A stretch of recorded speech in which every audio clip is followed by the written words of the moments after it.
Hi, good morning, everyone, and welcome to the next installment of the EDIAQI webinar series. Anybody? So we have a few microphones on. If you could kindly turn off your microphones, it'd be much appreciated. I'm going to be going ahead and turning off some microphones.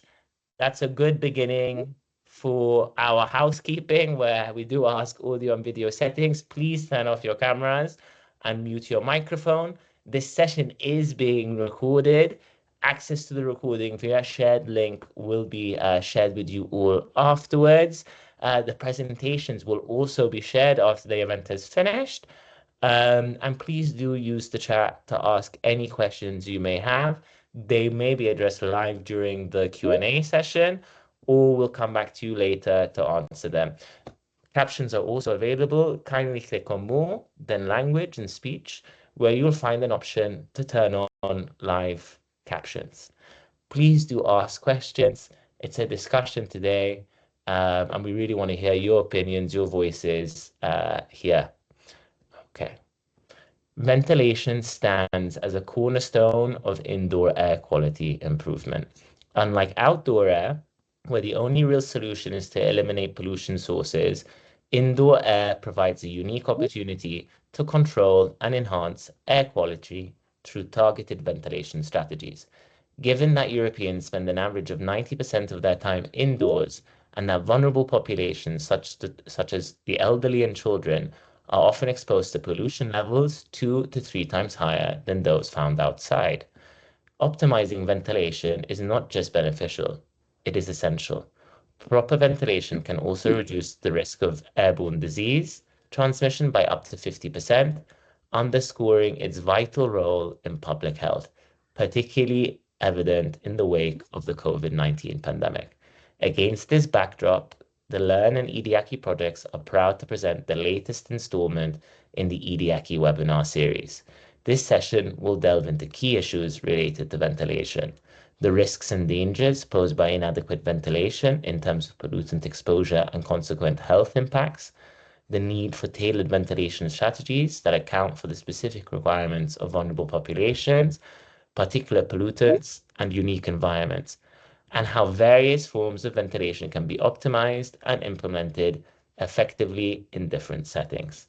So with that, joining us today, I'm proud and honored to introduce our outstanding panel for the latest installment in the EDIAQI webinar series. Starting from the left, we have Dr. Arnold Janssens, Operating Agent of the Air Infiltration Center, Omar Alham, a researcher from the American University of Beirut, Dr. Andreas Scope, Innovation Owner, Air Filtration and Sustainability Manager at Man and Hummel, and finally, my dear colleague, Dejan Strbat, co-founder and CTO of Ascalia.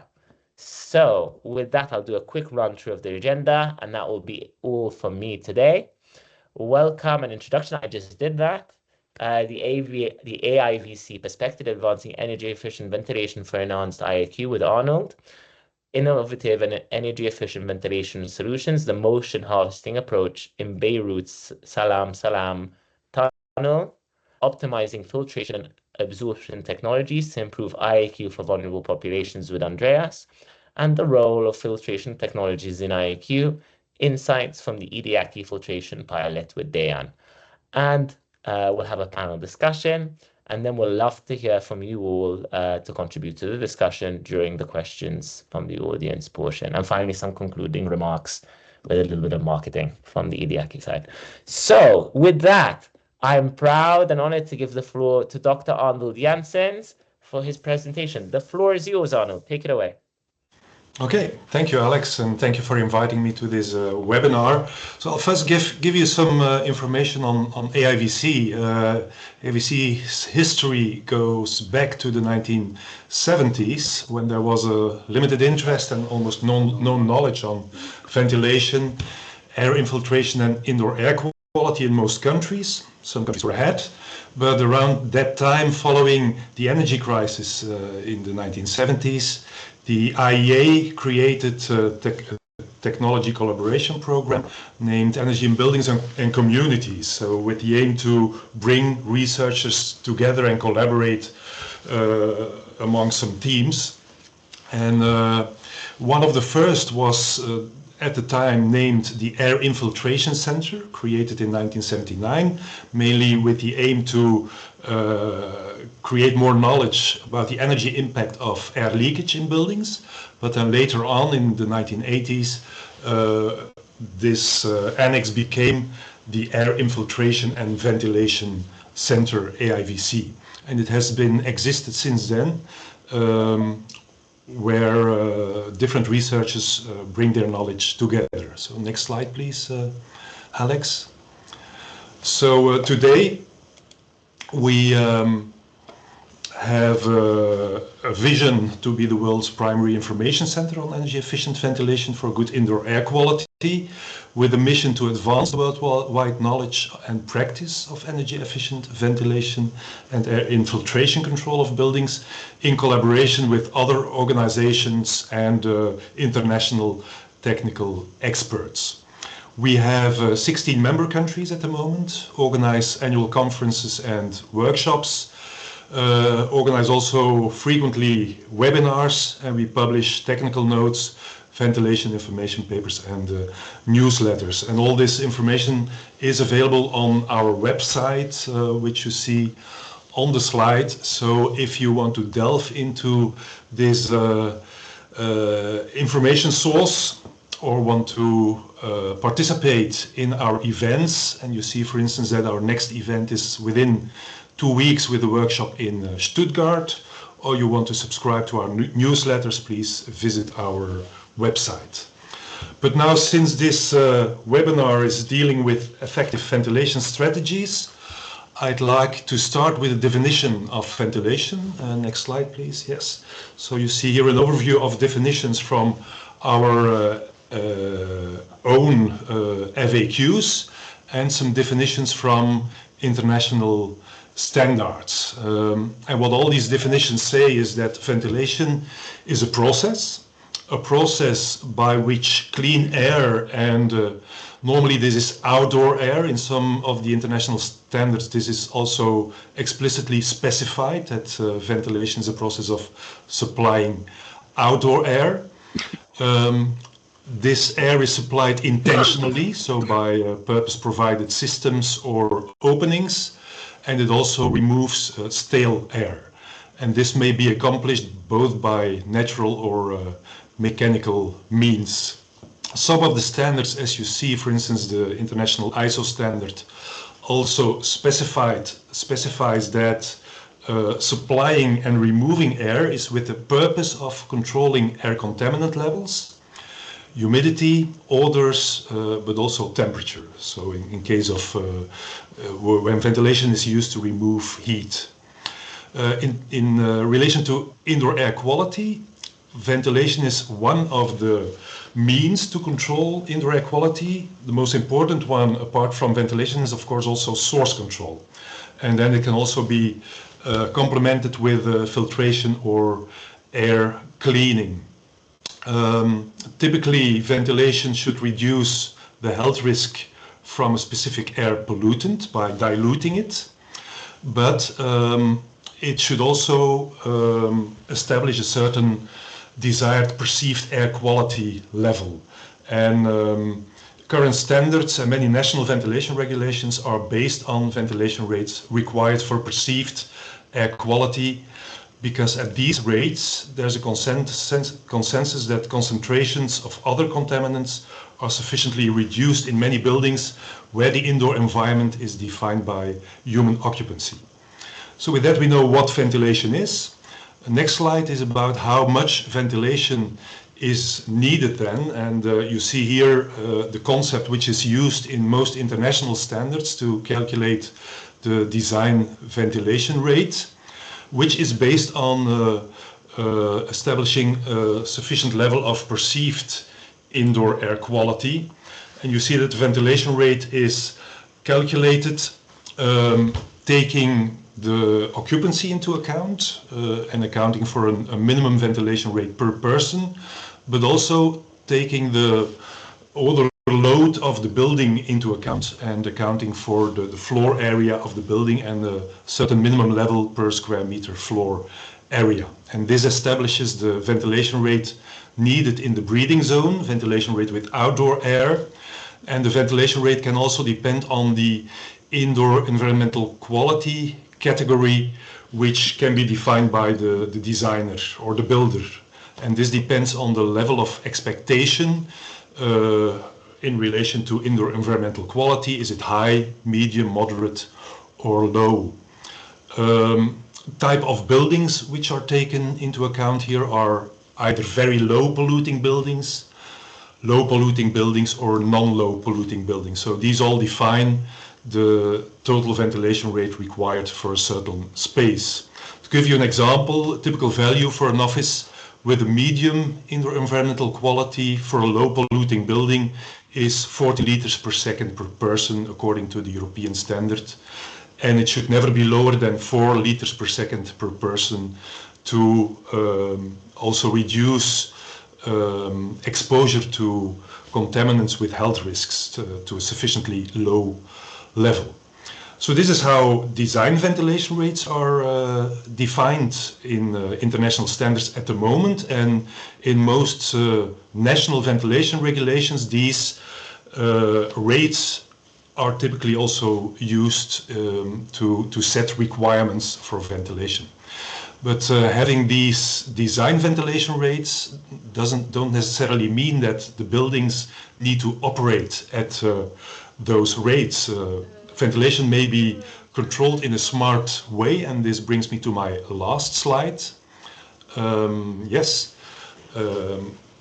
Where smart ventilation, and this is a definition from also a ventilation information paper from AIVC, where smart ventilation is a process to continually adjust the ventilation system in time, also by location, to provide the desired indoor air quality while minimizing energy consumption, utility bills, but also reducing thermal discomfort or noise. And so a smart ventilation system adjusts ventilation rates in time or by location in the building to be responsive to one or more of the following, and that's what you see on the right-hand side. Responsive to occupancy, outdoor thermal and air quality conditions, electricity grid needs in case there's an availability of renewable energy on the grid, for instance, direct sensing of contaminants, and the operation of other air moving devices or air cleaning systems like opening windows, or that's also part of it. So that's how ventilation can be controlled in a smart way, also to be more sustainable. And with that, I hope I have given you a first introduction into what effective ventilation might mean, and I pass the floor to my colleague for the next presentation. Thank you very much, Arnold, for that excellent presentation. Very succinct and a surgical dissection of what ventilation means. And you also brought in the important debate of sustainability and insulation there in terms of ventilation. So thank you. We'll be joining you and talking to you a little bit later. For now, we'll be heading to Omar to hear about the Salim Salam tunnel and his work there. Omar, please take it away. The floor is yours. Thank you, Alex. Thank you, Dr. Arnold, for the previous presentation. I think Dr. Arnold give us like a very good introduction about the ventilation and the standards, European and for ASHRAE standards. So I start directly with the project. So this project comes from our point of view that simple solutions, engineering solutions, can make big impact. And we'll start by like history about Salim Salam tunnel, which is the most important tunnel in Lebanon, actually. It's around half kilometer long. It combined the south of Lebanon with the north of Lebanon, and it suffers from a lot of problems. No electricity. They cannot. The government cannot handle to pay a lot of money for the electricity to activate the ventilation system inside the tunnel, which consumes a lot of electricity, and all of it is based on non-renewable energy at the end. And our goal from this project was to make a simple solution, which is very simple, and you'll see it right now, relying on energy efficiency, while at the same time will ensure like good air quality in the tunnel, and will ensure like, like tunnels, they are not indoor spaces, so we cannot talk about thermal comfort of or a lot of things, but we reduce the pollutions in the tunnel. Again, next slide, please. Okay, so we know about the tunnel in Lebanon. It's a big problem. We talked to governments before, to municipalities, to do a lot of projects, but maybe some of you will be familiar that the Lebanese government doesn't have a lot of money. So we did a survey to make sure of the problem, and we noticed a lot of numbers. We did measurements in the tunnel also. So you can see that around 76% noticed negative health impact due to the tunnel air quality. 60% reported like dissatisfaction or partial dissatisfaction in the tunnel. 83% noticed like degradation in the air quality in the last 10 years. And around 35% experienced respiratory issues. And this comes mostly from elderly and from children in the tunnel, especially that the tunnel we can walk inside this tunnel and not only go with cars or motorcycles. So because we're engineers and we should base our results on measurements rather than surveys, we did measurements in the tunnel, and we took like a baseline our campus, which is the American University of Beirut, which is considered the most clean campus in Lebanon and the most sustainable campus in the Middle East. So, and we compared the results of the tunnels with the results of the American University of Beirut. And we saw that the quantity of CO2 inside the tunnel was 3 times the quantity in the campus. This is bad, but it's not the big issue. The big issue is when going to the PMs, and the health issues coming from the PMs and to the lungs, and the people with public health will know better about this. So it's 10 times the amount present in the American University of Beirut. And we measured our data during a simple day. It was a Monday, when we have like a normal transportation and normal cars going out and into the tunnel. Next slide, please. Okay, I think, okay, this is a transition. Okay, I forgot to remove these. So in order to see what's the problem inside our tunnel, we did like a basic simulation to let you know the project is still like in the proposal stage, and we didn't go too far until now, but we did like a simulation. You can see the first road on the left, the right road on the right. Like we have like a car, and we used ANSYS to model this tunnel. And we have like a side when cars are going to the left, and the second side cars are going to the right. You can see from the simulation results that the velocity of the air, of the particle of the air, of the pollutants inside the tunnels is very low on the edge or the intersection between the two cars. So what happens after analysis and seeing others, the opinion of experts, they said that the flow coming to the right is canceling the flow coming to the left, which makes and leads to the accumulation of pollutants inside the middle of the tunnel. So next slide, please. A typical solution for this, instead of using fans and redo everything, we looked into other people from Yemen who had the same issue with a tunnel similar to ours, and they did many simulations. So what they did is they tried first the simulation with no walls, no separator between the right side and the left side, and no fans.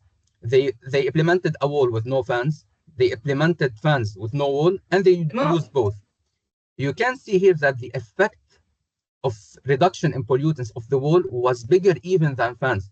So if we can, so the first solution will be to introduce like the wall between the two sides, and which will have the biggest effect on reducing the pollutants inside the tunnel. And then we can go to the fans again when the system can work, and we have renewable energy to power these fans. Next slide, please. The last one, I think. So we can see here, after we're done, we have like the first model, and then we implemented the wall or the separator between the right side and the left side.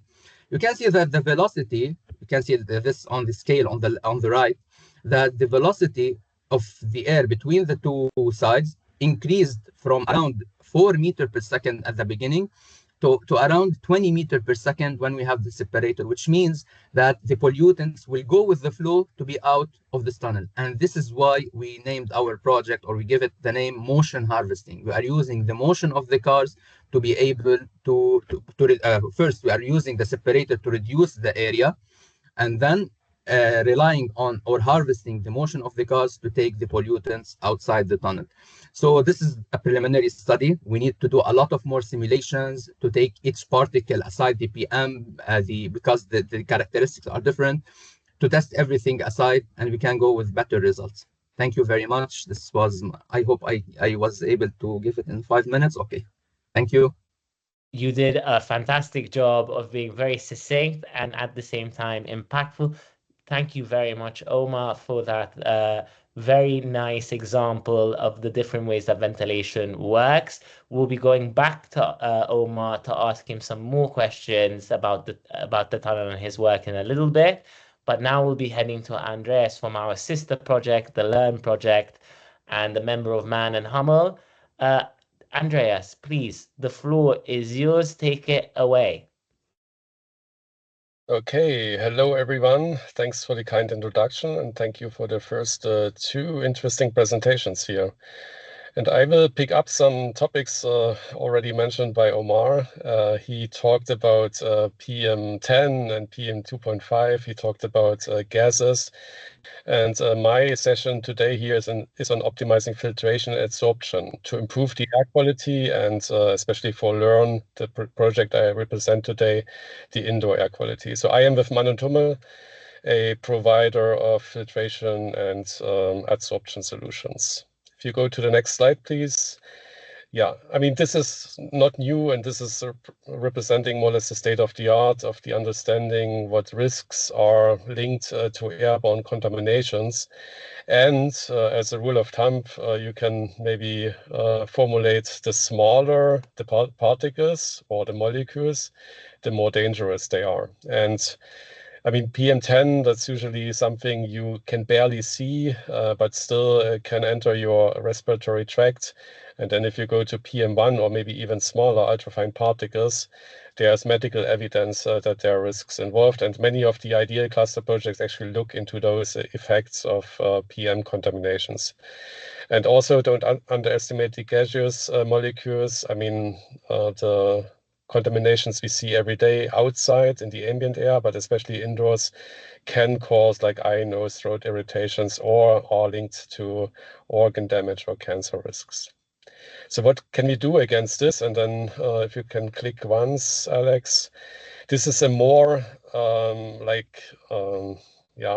specific visualization of the particle and molecule sizes. Just to remember, we talked about PM10, that's in the right-hand part of this curve. Actually, everything which is larger than PM10, you can still see. Everything which is smaller than PM10, you cannot see. You need an optical microscope to visualize this.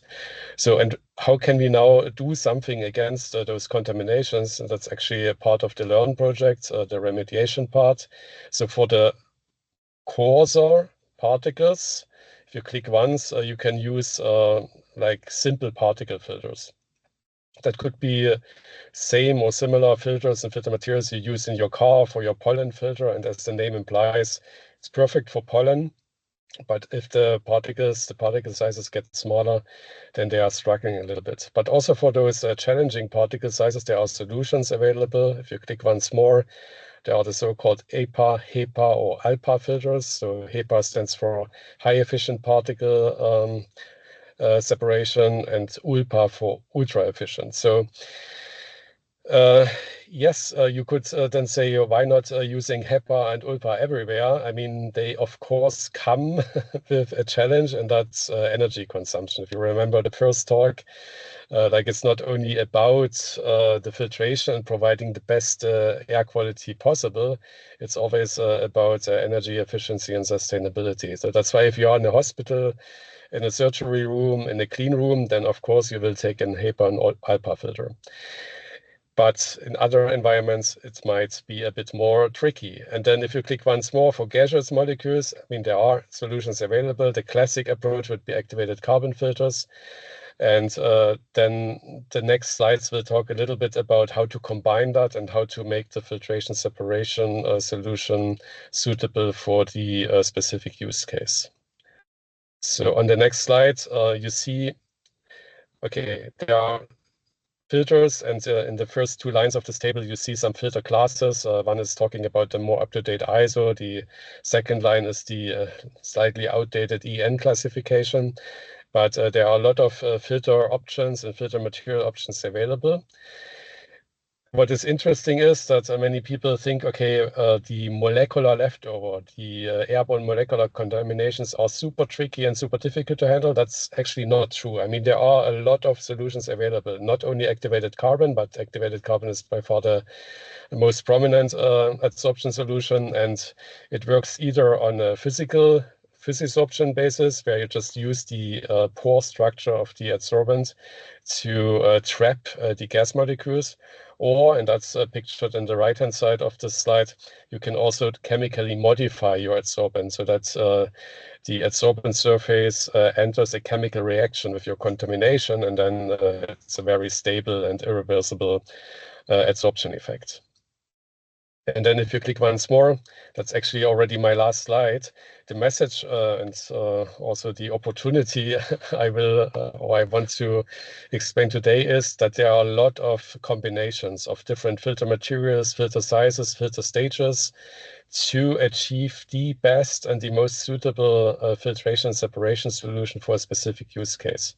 Again, if I can quickly talk about LEARN, I mean, we are in indoor environments in schools. So some schools, they have their HVAC system. So you can think about maybe combining different filter stages in the HVAC system to cover very fine particles, bigger particles, but also some gaseous molecules. Or you can think about air purifiers, where you can also have multiple stages. Or you can even, and that's the right hand picture, you can come up with a composite filter material where we have different layers of filter media and adsorbent materials. And with this approach, it is possible to cover a wide range of gaseous and particle contaminations. And I'm happy to discuss some of your questions or specific use cases and later in the Q&A section. Thank you very much, Andreas, for that detailed disaggregation of all the available filtration and ventilation, and doing so in a short period of time. It was very succinct and very comprehensive. So we'll be joining Andreas a little bit later and asking him a few more questions. With that, I will give the floor to Dejan. Dejan, please join us. And there will be a little demo here today. So excited for that. So Dejan, the floor is yours. Thank you, Alex. Hello, everyone. So I will today briefly take you through what we did as part of EDIAQI project.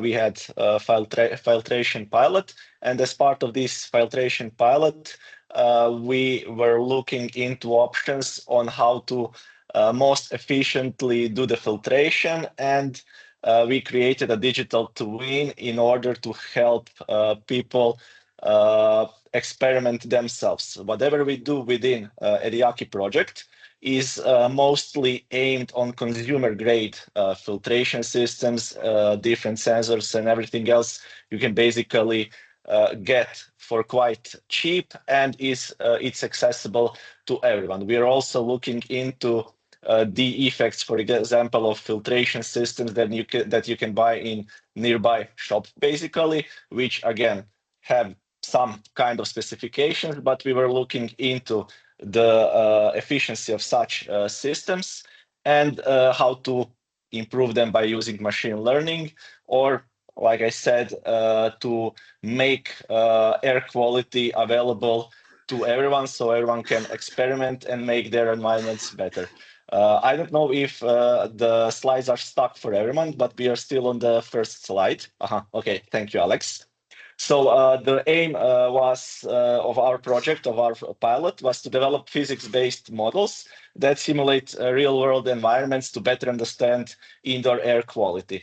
As one of the presenters mentioned, this digital twin can be useful in terms of smart ventilation systems. In order to achieve our goal, we started with small experiment. And we used different type of, let's say, consumer grade sensors. And to have some baseline, we also had reference sensors, which are, let's say, laboratory grade equipment. Once we had all the necessary data and information in terms of experiment, in terms of physical experiment, the next step in creation of the digital twin was using computational fluid dynamics and doing the simulations. But since CFDs are quite expensive to run, our next logical step was to use mass balance equation, which can be easily used in terms of air quality calculations. And our idea was to see how we can create, let's say, surrogate machine learning model, neural network, which will be able to replace and give together with mass balance equation enough of information. Again, for each step and everything we did, we used experimental data and we used CFD simulations to do the comparisons and to make sure that the information and the calculations we get makes really sense and can be useful. We also included, let's say, standard things in our digital twin, like position of the filtering unit, filtration unit, and ability to ventilate the room. So that was also included.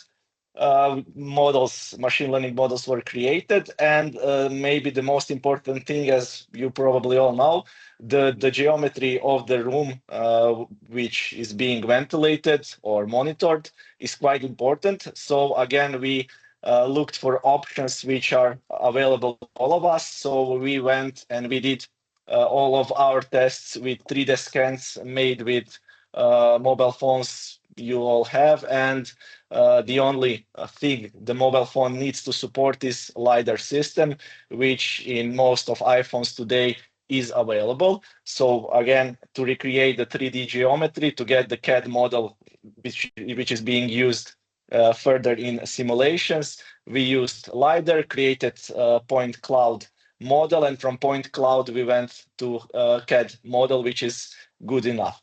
All of the things we did were created and are available as a web application. So everyone can play and see if you change some of the parameters, what will happen with air quality. And you can basically see in digital, with this digital twin, you can see in virtual world how things will behave in physical world before you change anything in physical world, which can again speed up things and make you make your decisions driven by data and information you get. As additional thing, at some point, since this is the work in progress and we are still working on it, you will be able to, if you want, of course, to connect this digital twin model to your, I don't know, ventilation system, for example. And by doing that, you can get smarter ventilation system that it would be if you solely rely on physical sensors. This digital twin gives you additional value. Here on the slide, you can see the setup and the experiments we did. This slide here, Alex, thanks. So on this slide, you can see the sensors we use, different types of sensors. Like I said, all sensors are low costs, and by low cost, I mean really low cost. So basically, most of them are below 20 euros. Even the filtration unit, which you can see here on the picture, is quite inexpensive. I think it was around 100 euros, which again was done intentionally because we wanted to see how good this filtration unit is and what you can expect from this filtration unit. We of course have different types of filtration units, but we went with cheapest one because again we want to make air quality problematic and available to pretty much everyone. We can go to next slide now, Alex. Here on the picture, you can see the link to the web model of digital twin we made. I will now briefly show you the interface and the abilities that are already implemented, and I will briefly mention what is planned to be developed as part of new version. I will start sharing the screen now. I hope everyone sees the screen. So in the center, you can see the result of this model, which was created with mobile phone. At the moment, you have only this room, but like I said, we will enable ability to upload your own scan, which will be made with mobile phone. The only requirement will be to have mobile phone with supported LiDAR. And after you upload your configuration, your geometry of your room, you'll be able to start CFD simulation, which will be again done on our servers. And you will be able to see some of the results and how pollutants are circulating within the room.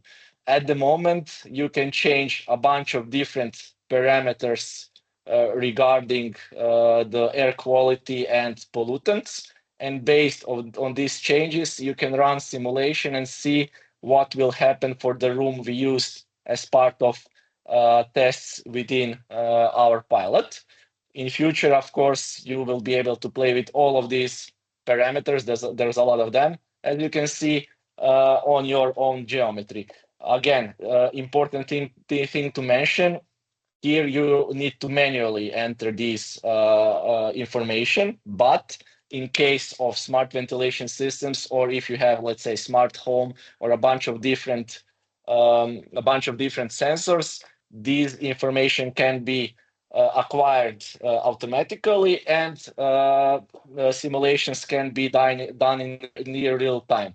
The important thing to mention is that you don't need necessarily CFD for that, since, like I mentioned before, we have neural networks, machine learning models in companion with mass balance equations. So you can get good enough results quite quickly, again, near real time, which is important for taking action, especially in case if you connect the system, this digital twin, to HVAC system, for example. Now we can get back to the presentation and to the next slide. It will take a little bit of a second, so if you could kindly do the conclusions, and it will be loading at the same time. Yeah, sure. So regarding the conclusions, obviously the real-time monitoring provides valuable insights into indoor air quality, especially since it can be actionable and it can be experimentally proved that it works, that air quality is indeed better than it would be that you are not taking actions or measuring pollutants. What we've seen with the system and this, let's say, consumer-grade, low-cost sensors and filtration systems, that they are highly effective in reducing PM 2.5 levels, which, as you heard, is quite important and good, since this PM 2.5 pollutants can enter your alveoli and get into cardiovascular system, for example, which is bad, of course. We also noticed that TVOx, so let's say gases, are also filtered, and pollutants within them are reduced, although in smaller quantities. Regarding the CO2 removal, there's no, to my knowledge at least, system which can remove it, but that's why you should ventilate your rooms, open windows and let the fresh air in. Although by doing that, you're increasing PM pollutants levels, obviously, but that's why you have and you should have a ventilation system, which in turn decreases them and quite effectively. Again, it depends on the ventilation system, and as you saw, there are different types of ventilation systems, but there are obviously no bad ventilation systems. The important thing regarding ventilation systems is that you take care of the placement of the ventilation system. The result we saw from simulations and experiments we did is that ventilation systems are more efficient if you put them away from the windows or ventilating systems. And you need to take care to use proper size or capacity of the ventilation system, similar like with your AC. If it's not the right size, you won't see the effects as you would see them if the size was right. And we saw a lot of benefits of using digital twins to better understand indoor air quality and to be able to automate systems of air quality, ventilation, filtration, and so on.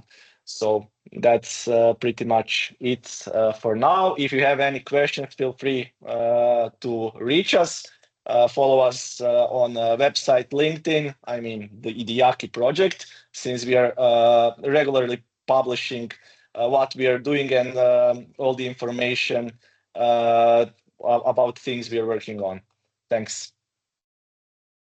Thank you, Dejan, for a really cool look at the work that we're doing there. It's very cool to see it in action. Panelists, if you would please all turn on your cameras and your microphones. If I'd ask you just to be a little bit short and sweet with your answers so that we're able to answer the questions in the chat. Arnold, the first question is to you. How do AIVC's initiatives and technical guidance specifically address the unique ventilation needs of vulnerable populations in indoor environments such as schools, healthcare facilities, and care homes? Well, without going too much into detail, I'd like to refer to previous work done in AIVC to address the relation between ventilation and health. That's important if you want to address the needs of vulnerable populations. You must identify the pollutants driving the health risk, develop appropriate health-centered IEQ metrics that can quantify the burden of disease, and then identify the best control strategies for those pollutants. And in the last decades, AIVC experts have worked on that problem, developed a number of reports, for instance, on residential ventilation and health.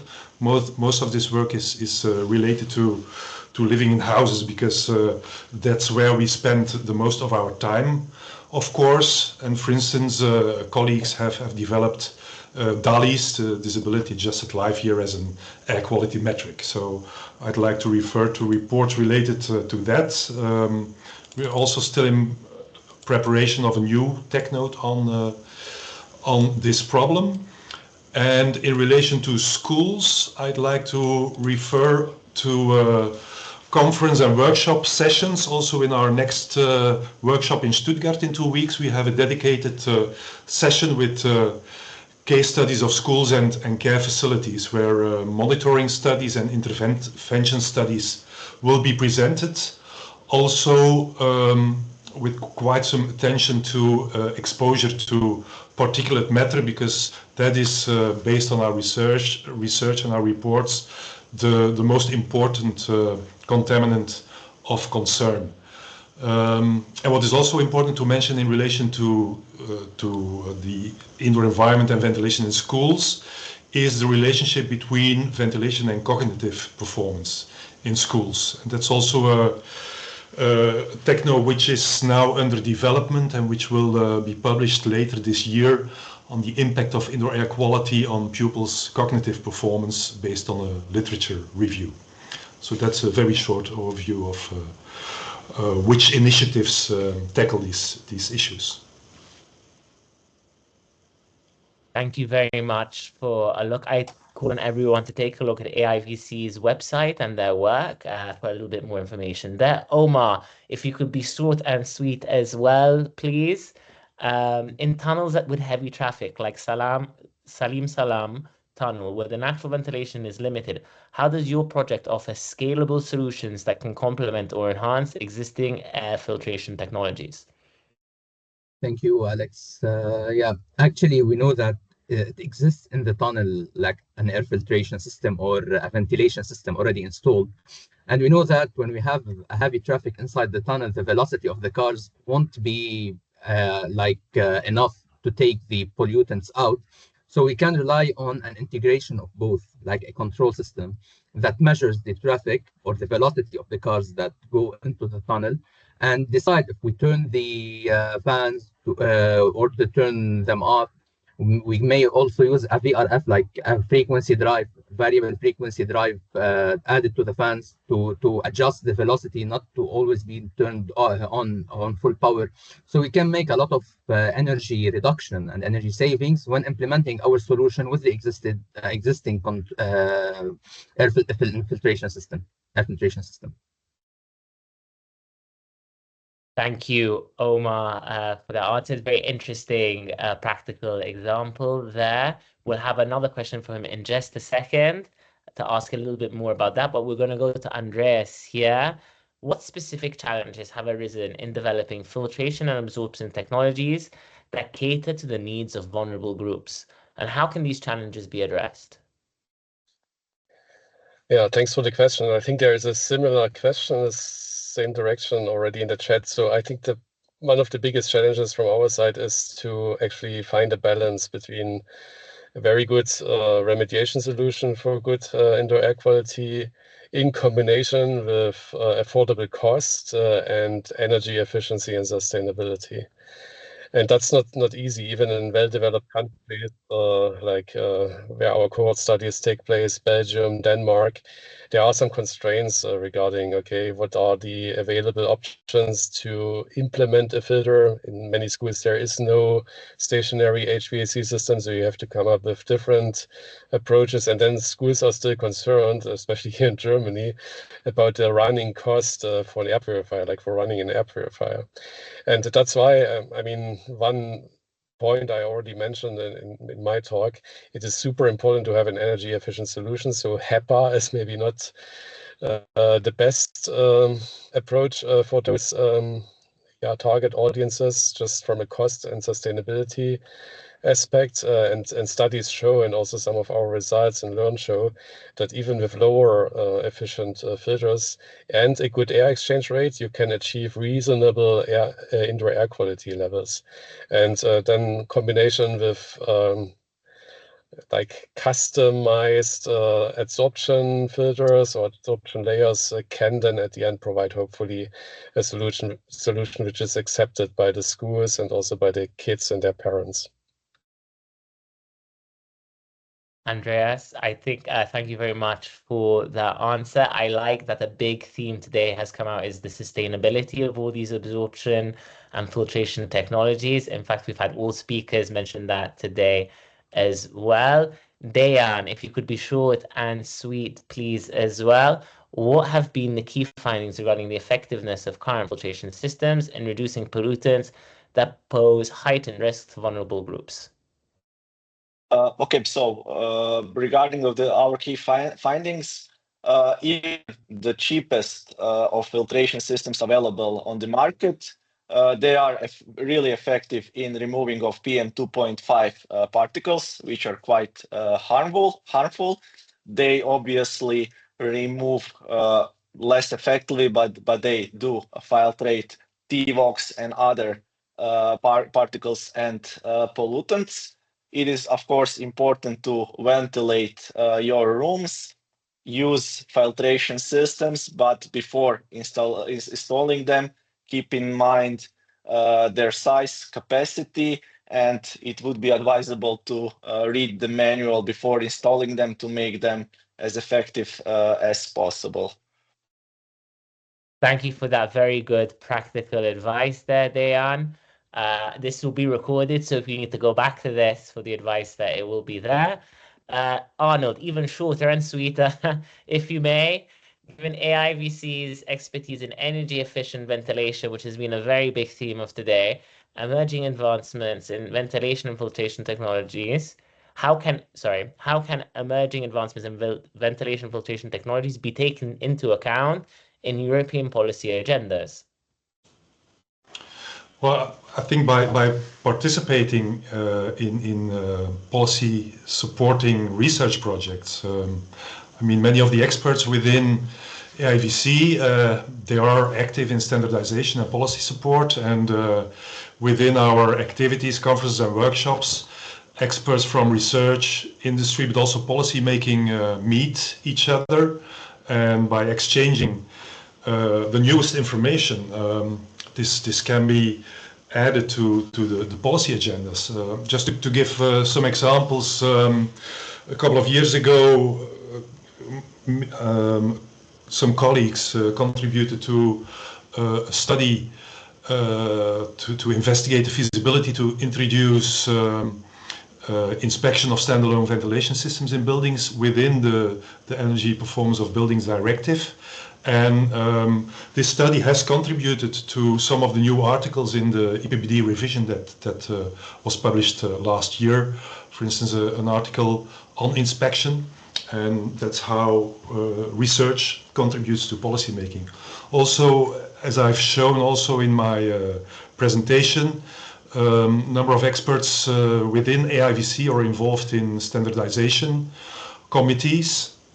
And one specific standard which is worth mentioning, I think, is ASHRAE Standard 241, which specifies equivalent clean airflow rates for infection risk mitigation for the control of infection aerosols. And a number of our experts who worked on infection risk were involved in developing that standard. So it's a continuous interaction, in fact, between research, dissemination activities on our conferences and workshops, and the work in policy making and standardization.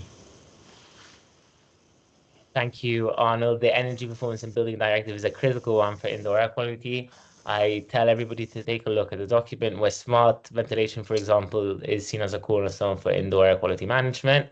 Omar, please, the floor is. What are the key challenges in integrating sustainable ventilation solutions with existing filtration systems in tunnel environments like Salim Salam, particularly considering the health risks for vulnerable groups such as children and the elderly who frequently pass through or live nearby?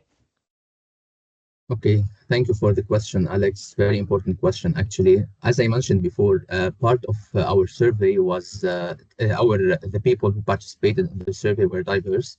We tried to look into children, elderly, and other vulnerable groups, and they suffered and they reported around 35% of respiratory issues. So the challenge here is to make our solution like inclusive, targets all of them, especially that, as I said before, we have people that walk inside the tunnel, which is long, and they will take time. So maybe the quantity of CO2 that they can handle is should be lower than the quantity of CO2, or what we can call it, the minimum amount of CO2 that they can take is lower than others passing through cars or motorcycles.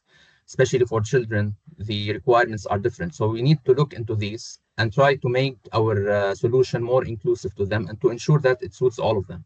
For the people living nearby, there will be the challenge that we are taking these pollutants out. We are not getting rid of the pollutants. So maybe they will suffer. We don't know. We didn't model the outside or the environment around the tunnel, but it will be part of the process. And part of the survey will take also people nearby to see if other solutions can be taken. For example, I got an idea now about the absorption of this material. Maybe with a higher velocity, when we take them out, this will facilitate the absorption of such a material. So we have a lot of solutions to look into it in the future. Thank you. I'm glad that this was some food for thought for you as well. Omar, maybe we have a discussion going on here afterwards. Andres, if you could be very short and sweet so we manage to get to the questions, and same for Dayan, please. In what ways will the integration of smart connectivity in air purifiers contribute to the timely identification and mitigation of indoor pollutants affecting vulnerable populations?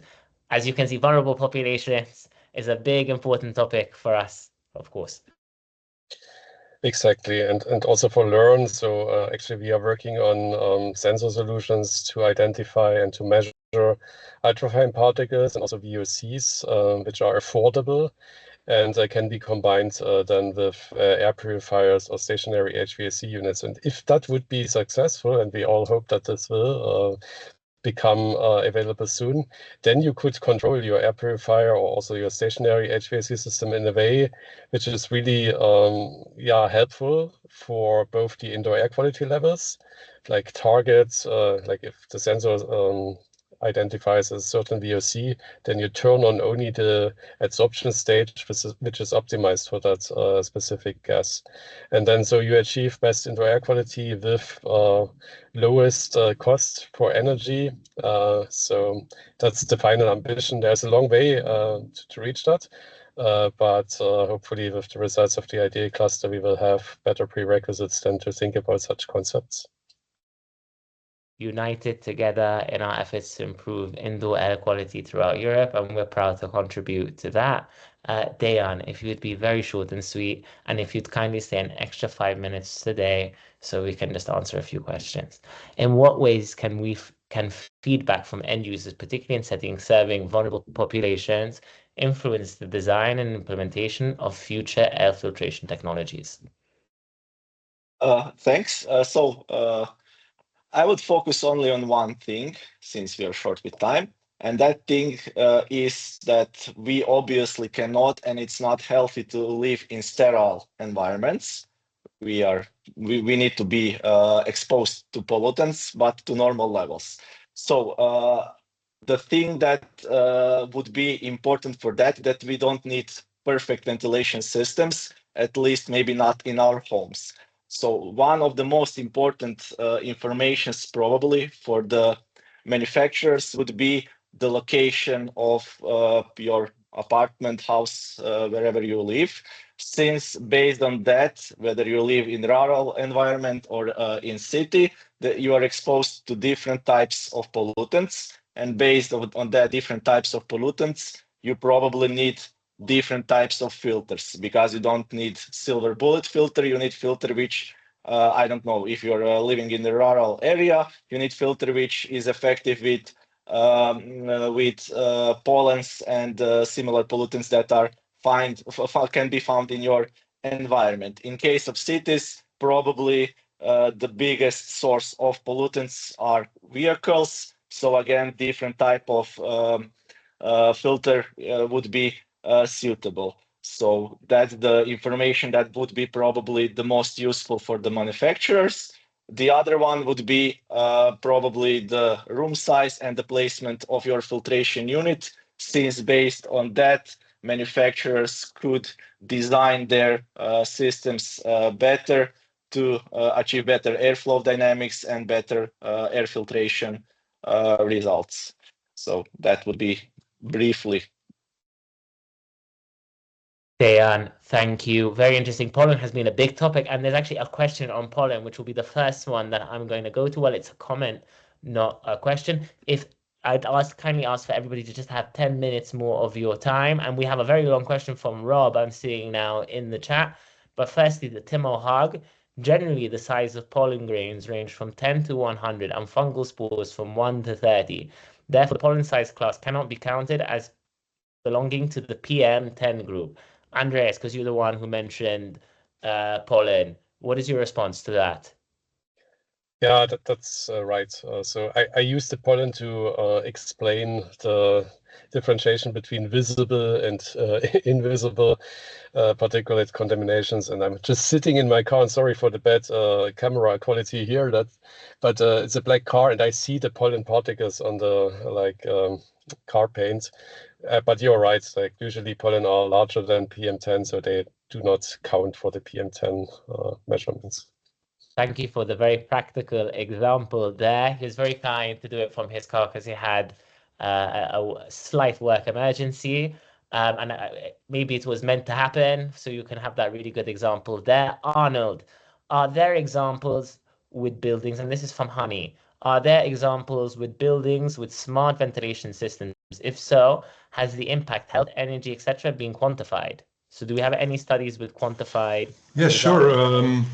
There are various types of systems. The most well-known are demand-controlled ventilation systems, of which many residential systems are available in a number of countries, and the energy-saving effect is in some countries also taken into account, for instance, in energy performance calculations, for instance, in France and Belgium and the Netherlands. Another type of smart system is hybrid ventilation, for instance, where a combination of mechanical and natural ventilation is used, mechanical ventilation to support the natural ventilation. Sometimes also with different functions, mechanical ventilation for indoor air quality control, natural ventilation for ventilative cooling, for instance, where windows are automatically opened, for instance, in summer when the outdoor temperature allows. So based on temperature measurements, ventilation systems are controlled there. And there are many studies which have quantified this. There are also standards quantifying certainly demand-controlled ventilation with sometimes savings up to 40–50% compared to constant flow ventilation. What is always important in the assessment is that the energy performance of such a smart system is compared for the same level of indoor air quality that a constant flow system offers. Because of course it's easy to reduce flows, but the main goal of ventilation is to provide good indoor air quality. So that should be the base metric before you start assessing energy savings. Thank you, Arnold. We have a very question now for Dejan. So a compliment for you firstly, which says that is really cool. So thank you. You should take the compliment there. I think it's very cool as well. What measures are in place in terms of privacy, GDPR, etc., for people uploading their room into the simulation? That's a good question. Well, thanks for the question. So first of all, the question would be, the answer would be that we do not collect actually personally identifiable information. So we cannot associate the room you uploaded to the system to particular person. So probably it cannot be even considered as a private information or information that goes under GDPR. Although what I can say that we keep only the model of your room, and we do not store any additional information which could lead us back to you.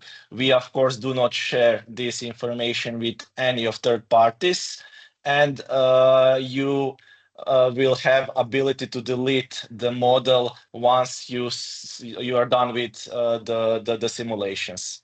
So that's something that's in place, and like I said, our main goal and our main priority is not to collect personally identifiable information. So that's the first and foremost thing we do. As you saw, there's no login window, there's no any input on top of this upload of the model itself.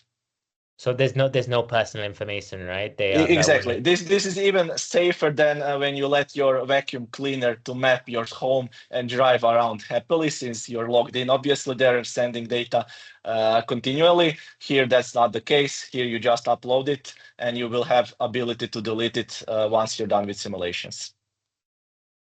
We have one last question from Rob McLeod. And it's going to pose it to everybody. If you can keep your answer very short and sweet, and then we'll do a closing.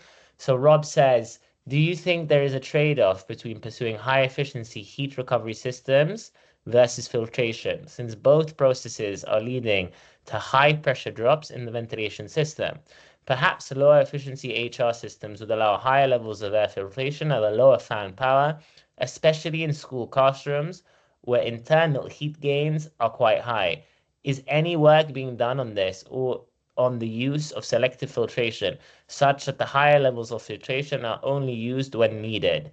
So I'm not sure. It's a big question, a long question. So I maybe just break it down a bit. So do you think there's a trade-off between pursuing high efficiency heat recovery systems versus filtration? And then the second part is anybody working on the use of selective filtration? Those are the two overarching questions. So I'll start with the order that we had the panelists, Arnold, then Omar, then Andreas, then Dejan. Well, the contribution of fan energy in the total energy impact of ventilation, of course, depends on the application and on the total flow rate. So that's the first part of the answer. You must first see how important is this impact. But I don't think a trade-off is necessary. I think it's important to develop both low pressure heat recovery systems and low pressure filtration systems. For some of them, there's probably additional research necessary, but I think, yeah, this is a way to go forward. It's anyway a good advice to reduce fan power, to design for low pressure, low velocity duct systems and also air handling systems. Thank you, Arnold. Omar? Yes, Alex, following on what Dr. Arnold just said, it depends on the situation, it depends on the pressure loss. We have a lot of pressure loss in a place, so we need high energy.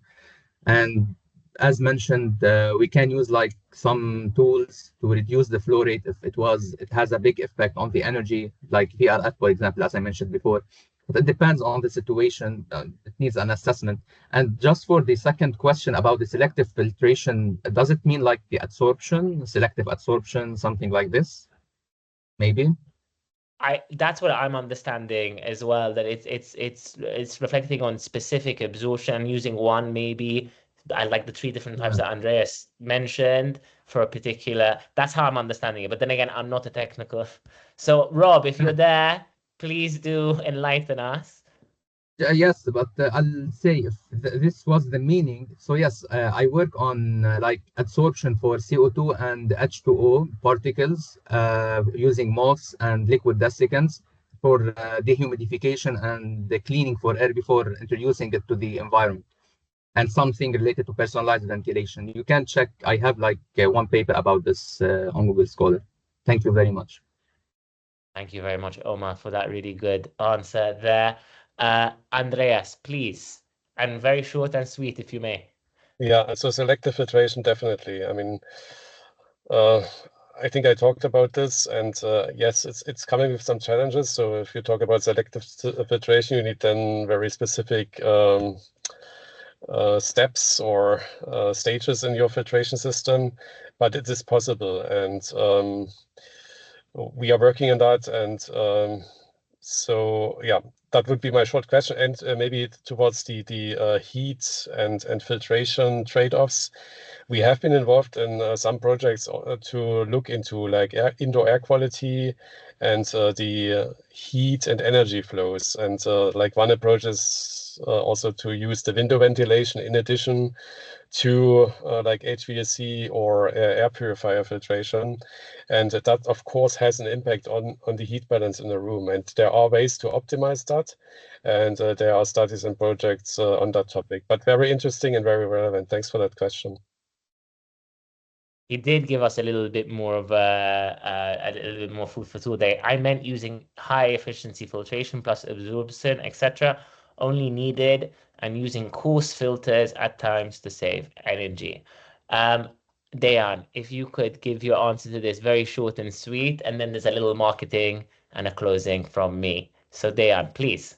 Well, not a lot to add since my colleagues already gave a lot of information. What I can say that this is interesting question, and that it is something we would like to include in our digital twin to consider it and to see the results. And then again, this digital twin with this additional functionality, let's say, would definitely be beneficial for smart ventilation system ecosystem. So that would be my answer. Thank you. And now with this additional explanation example, this is something that would definitely play the important role, this real-time model plus operation interconnection with the rest of the systems available. Hopefully, we're going to be having an EDIAQI solution at the end of the project, which this will be definitely a part of. Thank you, Dayan, there for the closing. And now, with that, we are excited to announce our next webinar in the EDIAQI webinar series, taking place on the 25th of April, 2025 at 10:30 CET, titled No One Size Fits All, Unpacking the Strengths and Limitations of Low-Cost IQ Sessions, IQ sensors. This session will explore how low-cost sensors can revolutionize indoor air quality monitoring while also addressing key challenges such as accuracy, calibration, and data harmonization. For more information, please click on the link that I'm going to be copying into the chat right now. If it lets me, there we go. And I would love to see you all there joining the conversation once again. And here is some marketing. We encourage you to become part of our vibrant community by joining the LEARN project community. So I'm going to leave it here for a second. Then the ideal cluster community. So lots of QR scannings that you get to do. And finally, the EDIAQI project community. With one more second before we can breathe. So you just have to hold off on breathing just 1 second. And finally, we extend our heartfelt gratitude to our panelists for their invaluable perspectives and contributions, to you, our audience, for the engaging discussions that brought this event to life. With that, we conclude today's session. Until next time, stay connected and informed. And we are wishing you all excellent air quality, both outdoors and indoors. Thank you and goodbye. Thank you, everyone. Bye.